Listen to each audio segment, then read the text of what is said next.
नमस्कार प्यारे बच्चों, आज की इस वीडियो में हम केंद्रीय विद्यालय संगठन 2018 का जो सॉल्यूशन जो ईवीएस पोर्शन के बारे में जानेंगे। जो सॉल्यूशन है उसके बारे में जानेंगे। पहला जो क्वेश्चन आया हुआ था 2018 में, पहला क्वेश्चन जो ईवीएस पोर्शन से था,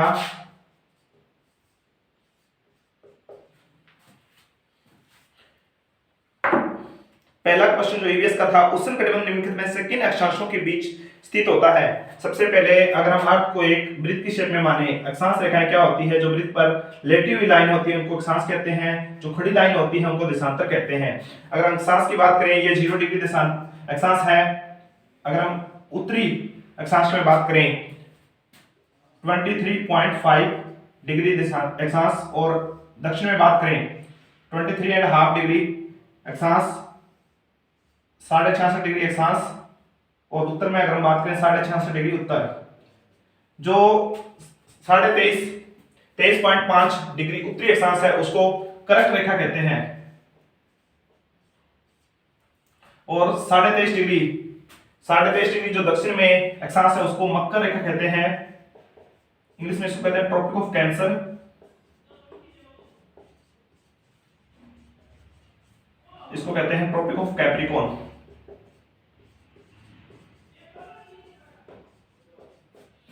66.5 डिग्री जो उत्तरी अक्षांश है उसको कहते हैं आर्कटिक सर्कल।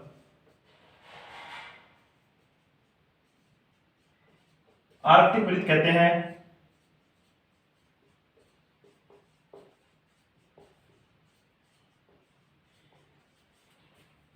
एंड 66.5 डिग्री जो दक्षिणी अक्षांश है उसको कहते हैं अंटार्कटिक वृत्त।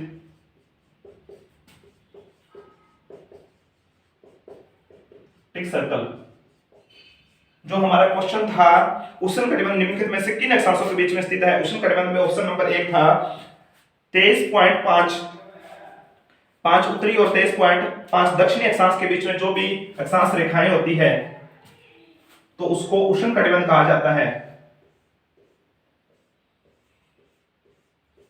इसको टोरिड जोन कहा जाता है। और यहां पर जो भी देश है, जो भी क्षेत्र होता है, यहां पर सूरज की किरणें सीधी पड़ती है, इसीलिए उसको उष्णकटिबंध अक्षांश कहा जाता है।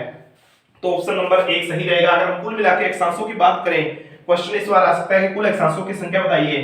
कुल अक्षांशों की बात करें, 0 डिग्री अक्षांश प्लस में 90 डिग्री उत्तरी अक्षांश प्लस में 90 डिग्री 90 ही दक्षिण में अक्षांश होते हैं, तो कुल मिलाकर 121 या 181 अक्षांश रेखाएं होती है।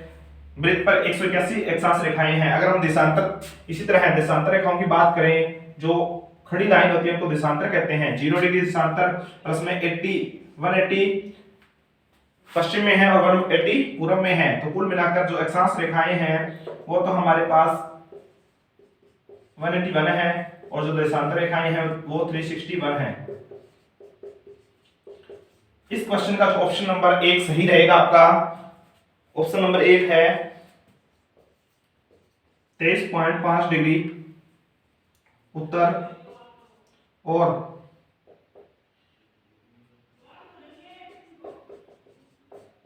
23.5 डिग्री दक्षिणी अक्षांश।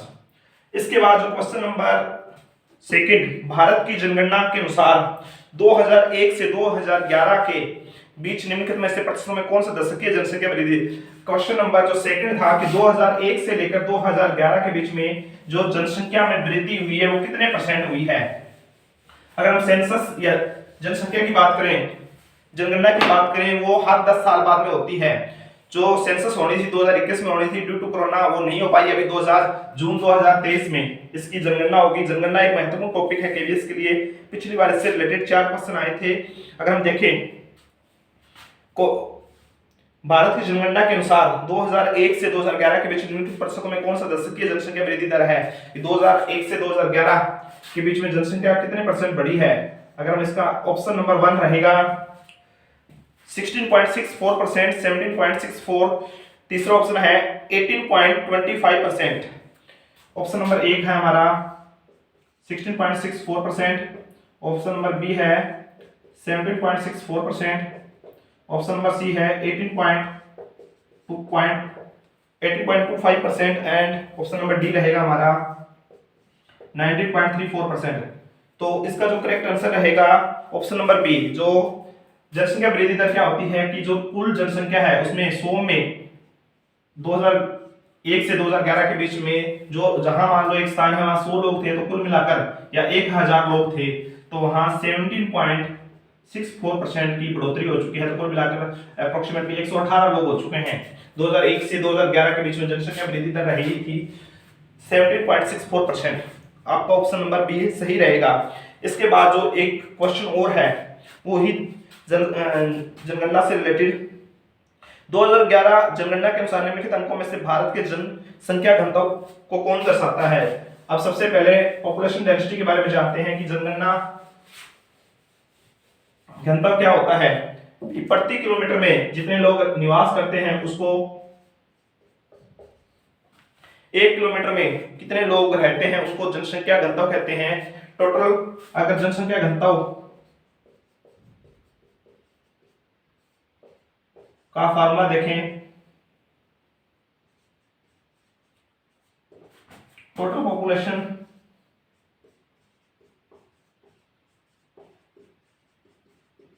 डिवाइड बाय टोटल एरिया,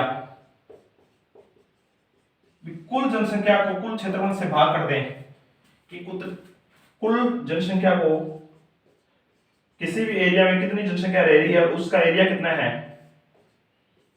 कुल क्षेत्रफल, वो जनसंख्या घनत्व कहलाता है, पॉपुलेशन डेंसिटी कहलाता है। अगर मान लेते हैं एक एरिया में 1000 लोग रह रहे हैं और वहां का कुल क्षेत्रफल कितने एरिया में रह रहे हैं, मान लो 2 किलोमीटर एरिया में रह रहे हैं, तो जो यहाँ का जो पॉपुलेशन डेंसिटी है जनसंख्या घनत्व रहेगा वो 500 पर्सन पर व्यक्ति रहेगा। 500 व्यक्ति पर किलोमीटर रहेगा। इस तरह जनसंख्या घनत्व निकाला जाता है। जो ऑप्शन नंबर क्वेश्चन नंबर 3 का जो ऑप्शन नंबर सी इसका करेक्ट आंसर था। भारत के हर 1 किलोमीटर में निकालें तो 382 व्यक्ति वर्ग किलोमीटर व्यक्ति प्रति वर्ग किलोमीटर रहते हैं। ऑप्शन नंबर जो इसका सी सही था। इसके बाद जो क्वेश्चन नंबर 4 आया हुआ था, अगर 1 डिग्री के अंतराल पर अक्षांश रेखाओं को खींचा या चिह्नित किया जाए तो उत्तरी गोलार्ध में कितनी रेखाएं हैं। 1 डिग्री अक्षांश पर रेखाओं को खींची जाए, जो हमने क्वेश्चन नंबर फर्स्ट देखा था, तो उत्तरी अक्षांश में कितनी रेखाएं हैं। उत्तरी अक्षांश 0 डिग्री को न जोड़ा जाए तो जो बोर्ड ने माना था इसका आंसर 90 सही माना था। इसको 0 डिग्री, जिसको हम 0 डिग्री रेखा को नहीं जोड़ा तो 90 आपका करेक्ट आंसर रहेगा ऑप्शन नंबर बी। इसका ऑप्शन नंबर बी सही रहेगा। उत्तरी अक्षांश में कितने अक्षांश रेखाएं हैं, उत्तरी गोलार्ध में कितनी अक्षांश रेखाएं हैं, तो ऑप्शन नंबर बी आपका सही रहेगा। इसके बाद क्वेश्चन नंबर 5 जानते हैं। क्वेश्चन नंबर 5 है, निम्नलिखित में से दिए गए प्रतिशतों में से कौन सा वायुमंडल में पाए जाने वाले नाइट्रोजन गैस के लिए सही है। क्वेश्चन ये है कि वायु में नाइट्रोजन का कितने परसेंटेज पाया जाता है। अगर हम वायु में नाइट्रोजन के परसेंटेज की बात करें तो वायु में नाइट्रोजन पाया जाता है 78%। सबसे ज्यादा वायुमंडल में 78% नाइट्रोजन पाया जाता है और 20 पॉइंट समथिंग है 20.92% ऑक्सीजन पाया जाता है और 1% अप्रोक्सीमेटली 1% अदर गैसेज होती है। अदर गैसेज होती है। अगर हम बात करें जो आपका option number C, question number 5 का ऑप्शन नंबर सी आपका सही रहेगा, जो ईवीएस का आया हुआ था। क्वेश्चन नंबर 6, भारत की जनगणना 2011 के अनुसार, जनगणना से ये तीसरा क्वेश्चन है। 6 में से 3 क्वेश्चन, पहले 6 में से 3 तीसरा क्वेश्चन, भारत की जनगणना 2011 के अनुसार भारत की नगरीय जनसंख्या के लिए निम्नलिखित प्रतिशतों में से कौन सा सही है। ये क्वेश्चन ये है कि 2011 की जनगणना हुई, उसमें से कितने % लोग शहरों में रहते हैं। क्वेश्चन नंबर 6 है कि शहरों में रहने वाले नगरीय जनसंख्या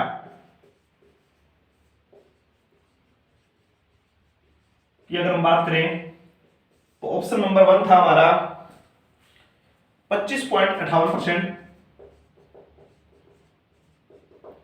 ऑप्शन नंबर 2 था 28.10%। ऑप्शन नंबर जो 3 था 30.20%, ऑप्शन नंबर 4 था हमारा 31.16%।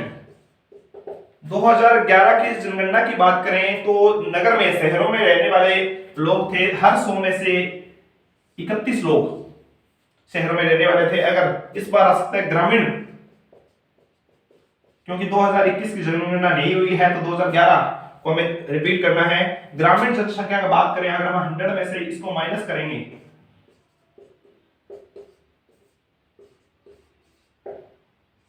तो 68.84% ग्रामीण जनसंख्या है 2011 की जनगणना के अनुसार। जो ऑप्शन नंबर हमारा सही रहेगा ऑप्शन नंबर डी इसका करेक्ट आंसर था। इसी तरह क्वेश्चन नंबर 7 देखते हैं। समुदाय में भूमि को कहते हैं कि जो समुदाय की भूमि होती है वो किसकी होती है? गांव में जैसे स्कूल है, सामलात है, वो कौन यूज कर सकता है? जो भी सामुदायिक भूमि होती है वो सार्वजनिक भूमि होती है। क्वेश्चन नंबर 7 जो ईवीएस का था, समुदाय में भूमि किसकी होती है जिसको सभी लोग यूज करते हैं?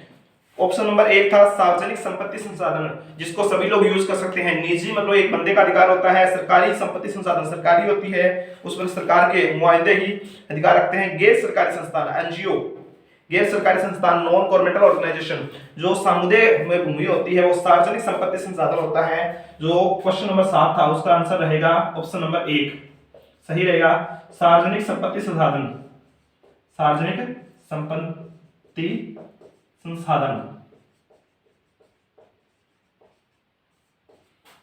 इसी तरह क्वेश्चन नंबर 8, निम्नलिखित में से कौन सा कथन सही है? राजतंत्र में राजा के पास शासन करने के लिए पूर्ण शक्ति होती है। हाँ, राजतंत्र में राजा के पास शासन करने की पूर्ण शक्ति होती है, सही है। ऑप्शन नंबर बी, राजतंत्र में राजा के निर्णय पर प्रजा प्रश्न कर सकती है। राजतंत्र में राजा के निर्णय पर प्रजा कोई भी प्रश्न नहीं कर सकती। ऑप्शन नंबर सी, लोकतंत्र में राजा के पास शासन करने के लिए पूर्ण शक्ति होती है। लोकतंत्र में राजा के पास कोई भी शक्ति नहीं होती, लोगों के द्वारा चुने गए फैसले होते हैं, लोगों की सर्वसम्मति से फैसले लिए जाते हैं। लोकतंत्र में प्रतिनिधियों के चुनाव प्रक्रिया में प्रजा भाग नहीं लेती, लोकतंत्र में डायरेक्ट भाग लेती है। विधानसभा और लोकसभा से, विधानसभा से जो मुख्यमंत्री चुने जाते हैं और लोकसभा से प्रधानमंत्री चुना जाता है। जो option number 1 question number 8 EVS की बात करें तो इसका जो आंसर रहेगा ऑप्शन ए। लोकतंत्र में, राजतंत्र में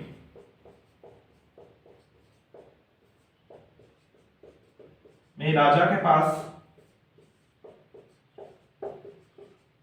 राजतंत्र में राजा के पास शासन करने के लिए पूर्ण शक्ति होती है, करने के लिए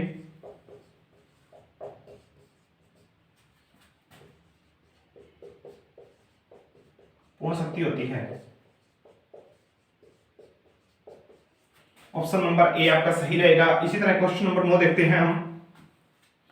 निम्नलिखित में से किसे भारत का मानक देशांतर के रूप में जाना जाता है? देशांतर रेखाएं किसे कहा जाता है? जो ग्लोब पर खड़ी रेखाएं होती है उनको देशांतर कहते हैं। भारत का जो मानक देशांतर है, अगर हम बात करें भारत का ग्लोब के कंसेप्ट में, अगर हम ग्लोब बनाते हैं तो भारत यहां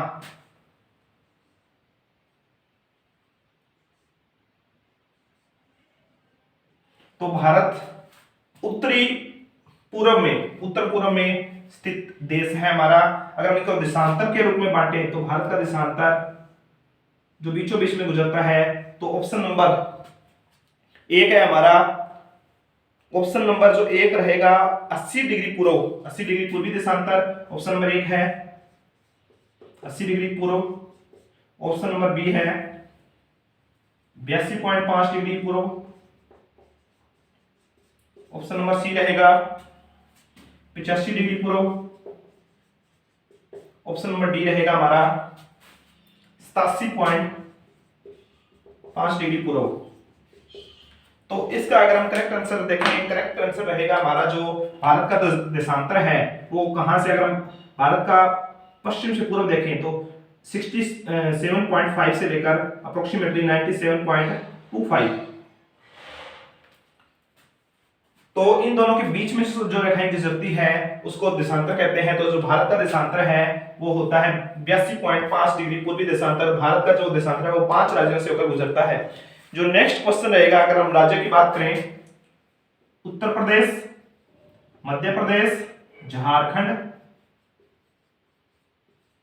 सबसे पहले यहां यूपी, एमपी, मध्य प्रदेश, झारखंड, उड़ीसा और आंध्र प्रदेश। जो देशांतर है वो 5 राज्यों से होकर गुजरता है। इसके बाद जो नेक्स्ट क्वेश्चन है, देश में 9वीं पंचवर्षीय योजना, 5 ईयर प्लान भी एक इंपॉर्टेंट टॉपिक है। अगर हम बात करें क्वेश्चन नंबर 10, देश में 9वीं पंचवर्षीय योजना, जो पहली पंचवर्षीय योजना के बारे में बात करें तो जो 1951 को स्टार्ट हुई थी, जिस टाइम देश के प्रधानमंत्री, पहले प्रधानमंत्री पंडित जवाहरलाल नेहरू थे। अगर हम कई बार क्वेश्चन आ जाता है पंडित जवाहरलाल नेहरू का जो कार्यकाल है प्रधानमंत्री के रूप में 1947 से लेकर 1966 तक रहा। देश के पहले पीएम बने, दूसरे बने थे लाल बहादुर शास्त्री, उसके बाद बने थे उनकी बेटी इंदिरा गांधी, उनके बाद मोरारजी देसाई, फिर इंदिरा गांधी देश के प्रधानमंत्री बने। अभी प्रेजेंट टाइम में देश के प्रधानमंत्री हैं नरेंद्र दामोदर दास मोदी। अगर हम ये क्वेश्चन था, देश में 9वीं पंचवर्षीय योजना निम्नलिखित में से किस वर्ष में आरंभ की गई थी? पंचवर्षीय योजना के बारे में बात करें तो पहली पंचवर्षीय योजना डिटेल से जाने तो 1951 को स्टार्ट हुई, 1951 से 1956 के बीच में चली। दूसरी पंचवर्षीय योजना 1956 से 1961 के बीच में चली, 1961 के बीच में। जो 12वीं पंचवर्षीय योजना, देखिए हम 12वीं पंचवर्षीय योजना थी 2012 से लेकर 2017 तक। इसके बाद बीजेपी गवर्नमेंट के आने के बाद 5 ईयर प्लान को बंद करके 1 ईयर प्लान बना दिया गया। अब जो ये 11वीं पंचवर्षीय योजना थी 11th 5 ईयर, अगर हम 10th का टर्नओवर देखें, काल देखें तो 2007 से लेकर 2012। 9वीं पंचवर्षीय योजना 2002 से लेकर 2007। अगर हम 8th 5 ईयर प्लान की बात करें 2002 से लेकर 2002 अंत था 1997।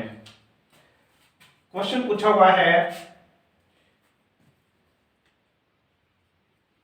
12th 5 ईयर प्लान थी ये।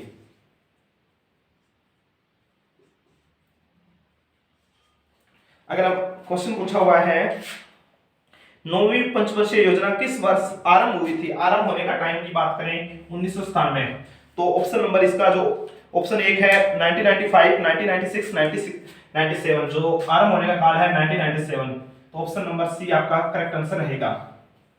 इसके साथ हम देखते हैं क्वेश्चन नंबर 11, भारतीय संविधान के पिता या भारतीय संविधान के जो निर्माता है किसे कहा जाता है? डॉक्टर भीमराव अंबेडकर, बाबा साहब अंबेडकर, जिनको भारत के पहले क्या थे कानून मंत्री, वो भारतीय संविधान के पिता कहा जाते हैं। भारतीय संविधान के पिता के रूप में अगर हम जाने क्वेश्चन नंबर 11, भारतीय संविधान के पिता के रूप में निम्नलिखित में से किसे जाना जाता है? मोहनदास करमचंद गांधी। मोहनदास करमचंद गांधी को भारत के राष्ट्रपिता कहा जाता है। दूसरा ऑप्शन है भीमराव अंबेडकर। भीमराव अंबेडकर को भारतीय संविधान के पिता कहा जाता है। क्वेश्चन नंबर 11 का जो ऑप्शन नंबर बी है वो आपका सही रहेगा, भीमराव अंबेडकर। भीमराव अंबेडकर भारतीय संविधान के पिता कहा जाता है।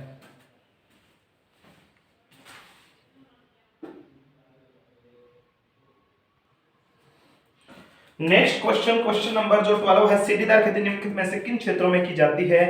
सीढ़ीदार खेती निम्नलिखित में से क्वेश्चन नंबर जो 12 है, सीढ़ीदार खेती निम्नलिखित में से किन क्षेत्रों में की जाती है? सीढ़ीदार खेती जो इस तरह की खेती होती है वो किन क्षेत्रों में की जाती है? सीढ़ीदार खेती की बात करें क्वेश्चन नंबर 12 का जो ऑप्शन नंबर 1 है पहाड़ी ढलानों पर, समतल मैदानी भागों पर, हिम नदीय पर्वत शिखर पर, तटवर्ती भूमि पर। जो सीढ़ीदार खेती है वो पहाड़ी ढलानों पर की जाती है, जो ऑप्शन नंबर 1। पहाड़ी जो पहाड़ के इलाके होते हैं वहां पर जो खेती की जाती है वो सीढ़ीदार खेती की जाती है, पहाड़ी ढलानों पर, ढलानों पर। इसके बाद हम जो क्वेश्चन नेक्स्ट, पृथ्वी तथा इसके वायुमंडल में जल का स्थानांतरण निम्नलिखित में से तत्वों के समूह को सम्मिलित करता है। वाटर साइकिल के बारे में पूछ रहा है नेक्स्ट क्वेश्चन। जो क्वेश्चन आया हुआ था 13, जो वाटर साइकिल में सबसे पहले क्या होता है, जो चीजें हैं वो वेपराइज होती है। जो पानी होता है सबसे पहले क्या होता है, वो वेपराइज होता है, वाष्पीकरण होता है। उसके बाद ऊपर जाके वो क्या होता है, कंडेंसेशन होता है, भाप से द्वारा पानी बनता है, फिर वो वर्षण का रूप होता है और फिर जल प्रवाह होता है। Option number 1 वर्षण। वर्षण सबसे पहले वर्षा नहीं होती, सबसे पहले वो वेपराइज होता है। ऑप्शन नंबर बी है वर्षण, आर्द्रता, ह्यूमिडिटी, वेपराइजेशन एंड पवन नहीं होता। ऑप्शन नंबर सी सबसे पहले जो पानी होता है वो वेपर बनता है, जिसको हिंदी में कहते हैं बाष्पीकरण होता है। सबसे पहले पानी का बाष्पीकरण होता है, फिर उससे संघनन होता है, संघनन। उसके बाद वर्षण होती है, और फिर लास्ट में जल प्रवाह होता है, जल के रूप में वो पानी नीचे आता है। सबसे लास्ट में जल प्रवाह है। सबसे पहले पानी का वेपराइज होता है, वेपराइज पानी से भाप बनती है, वेपराइजेशन। और फिर पानी जो द्वारा है भाप से ऊपर जाती है, भाप ऊपर जो भी चीज गर्म हो जाती है, गर्म होकर हल्की होने के बाद जो पानी है गर्म होकर हल्का हो जाता है, हल्का होने के बाद ऊपर जाता है, फिर पानी से भाप से द्वारा पानी बनता है, कंडेंसेशन होता है, फिर बारिश होती है, फिर जल प्रवाह द्वारा होता है, फिर वर्षा का रूप ले लेता है, जल प्रवाह होता रहता है। इसी तरह जो ऑप्शन नंबर सी है वो आपका करेक्ट आंसर रहेगा। जो क्वेश्चन नंबर 14 है, जब 20 डिग्री पूर्वी देशांतर पर कोई देश है और पूर्वी देशांतर पर कोई देश है, उसमें अगर दिन के 10 बजे हैं तो 80 डिग्री पर एक देश है उसमें पूर्व में, तो क्या बजेंगे, क्या टाइम होगा? अगर हम मान लेते हैं 20 डिग्री पूर्वी देशांतर में 0 डिग्री देशांतर और 20 डिग्री पूर्वी देशांतर में यहां कोई देश है, यहां 10 बजे हैं, अभी 10 बजे हैं, दिन के 10 AM हुए हैं। 20 डिग्री पूर्वी देशांतर, अगर 80 डिग्री पर कोई देश है, ये कोई भी देश है, इंडिया के मान लेते हैं, तो अभी क्या टाइम हुआ होगा? 20 डिग्री पर 10 बजे हैं, तो 80 और 20 में अगर हम डिफरेंस देखें तो 80 डिग्री पूर्वी देशांतर में से 20 डिग्री पूर्वी देशांतर तो घटाएंगे तो 60 डिग्री पूर्वी देशांतर आता है। जितने भी देश, कई बार क्वेश्चन आता है, जितने भी पूर्व की हम जाएंगे, टाइम पूर्व की ओर, जो पूर्व की ओर देश है वो आगे होते हैं, पश्चिम की ओर होते हैं वो पीछे होते हैं। और कितने मिनट का फर्क पड़ता है? 1 डिग्री देशांतर से 4 मिनट का फर्क पड़ता है। अगर हम 60 डिग्री को 4 से मल्टीप्लाई करें 240 मिनट, तो अगर हम इनके घंटे बनाए तो 60 से डिवाइड करते हैं तो कुल मिलाकर 4 घंटे। तो उस देश में अगर एक देश उसमें 10 बजे हैं तो 80 डिग्री देशांतर वाले में 2 PM होगा, पास्ट मेरिडियन। AM को एंड मेरिडियन कहते हैं, एंटी मेरिडियन, और PM को पास्ट मेरिडियन या पोस्ट मेरिडियन कहते हैं। जो ऑप्शन नंबर सी आपका सही रहेगा। निम्नलिखित प्रक्रमों में से हास्ट और ग्रेवन किसके द्वारा बनाए जाते हैं? हास्ट और ग्रेवन, क्वेश्चन नंबर जो 15 है, हास्ट और ग्रेवन किसके द्वारा बनाए जाते हैं? हास्ट और ग्रेवन की जो घटनाएं होती है वो पृथ्वी की जो क्रियाएं हैं, ऑप्शन नंबर 1 आंसर है, ऑप्शन नंबर ए रहेगा आपका, बलन के द्वारा। ऑप्शन नंबर बी है घर्षण के द्वारा। ऑप्शन नंबर सी है ज्वालामुखी क्रिया के द्वारा, ज्वालामुखी क्रिया के द्वारा। ऑप्शन नंबर डी रहेगा आपका हिमीकरण, मतलब हिमीकरण के द्वारा।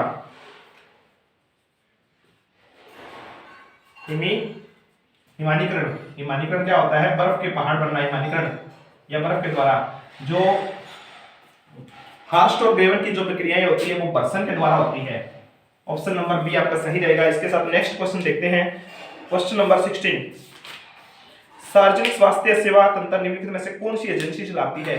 सार्वजनिक स्वास्थ्य सेवा सेंटर, जो गांव में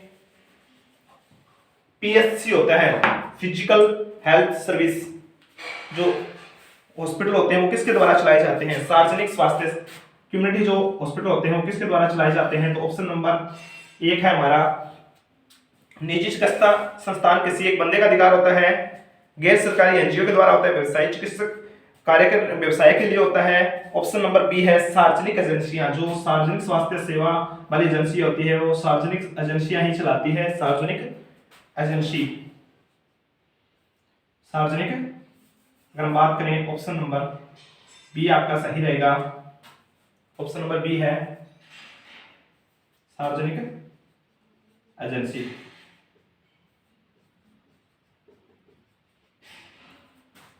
इसके साथ जो क्वेश्चन नंबर 17 है, ग्राम सभा के सचिव का चुनाव या नियुक्ति किसके द्वारा किया जाता है? किसके द्वारा इलेक्ट किए जाते हैं?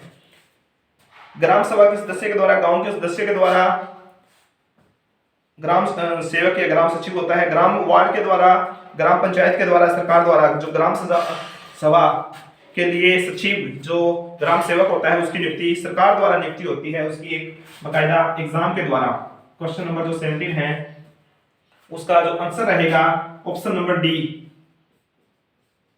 डी है, सरकार द्वारा उसकी नियुक्ति होती है, सरकार द्वारा नियुक्ति होती है।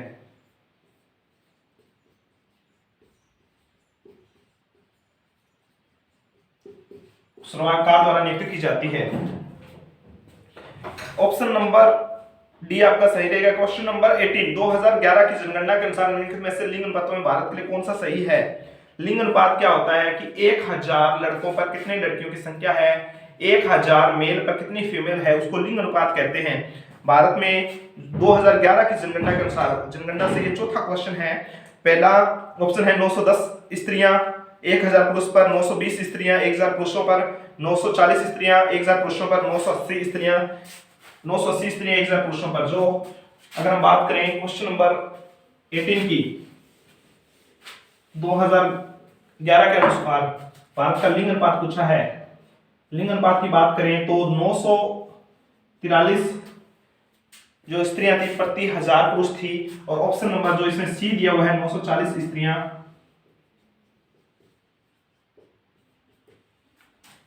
प्रति 1000 पुरुष आपका सही रहेगा, प्रति 1000 पुरुष। ऑप्शन नंबर जो आपका सी है वो करेक्ट आंसर रहेगा। इसके साथ ही next question, question number 19, Delhi और कन्याकुमारी के बीच में, दिल्ली जो देश की राजधानी है, अपने देश की राजधानी, अगर हम मैप की बात करें